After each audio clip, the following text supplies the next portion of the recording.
Hello, hi, welcome to what I read in the past week, for a grand total of 1,640 pages.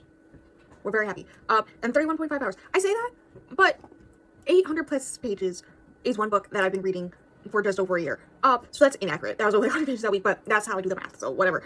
First one is the one that I'm gonna have to try very hard not to just purely talk about, which is Check and Mate by Ali Hazelwood. I gave it 3 stars. Most of the book was 4 to 4.5. And then the third act breakup, they separated, revelations happened, and everyone became insufferable. I will live on this train of Oz hate until the day I die. What do you mean? This rich, straight, presumably white man showed up to a barely could afford food for her family, poor person, who's not straight, woman's house, and was like, get over yourself. It's not that big of a deal. I will stand on this hate until the day I die.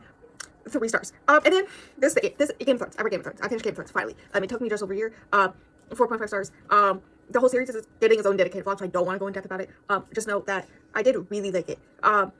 And whatnot. And my dog apparently being funny in the other room. One of the 2 purely audiobooks I read, Selling Sexy, which was, I thought it was going to be more about the societal impact of Victoria's Secret and also the Epstein aspect. And it was a little bit of that stuff after 75%. But the first 75% was just so much business stuff. And I should have known that when I went to label it as currently reading on Storygraph and it was labeled as business. It's like nonfiction than business. I should have known.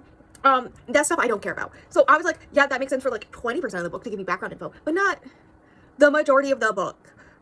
So 3 stars is fine. Then I read Done and Dusted, a very short book. I don't know who I am. I enjoyed a cowboy romance. It was a good fucking time. I don't know how this happened to me.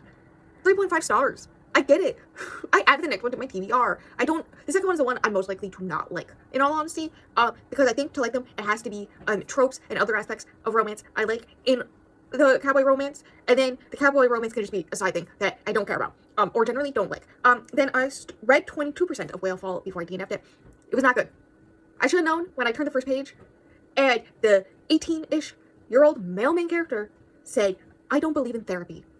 I should have stopped then, but I decided to give it a chance, and then I decided, well, maybe once he gets in the water, and I should have just DNF'd it so early on, but I got 22% of the way through before I did. And then finally, I read The Martian, which is good. I get it. I get it. I did tee-hee multiple times. The comedy was actually hitting, kind of, guys. Which is an issue because I always have to read his other books.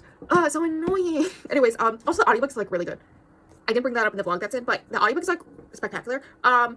4 stars. It's adult sci-fi where I understood what was happening. So it should get all the stars for that, but 4 stars.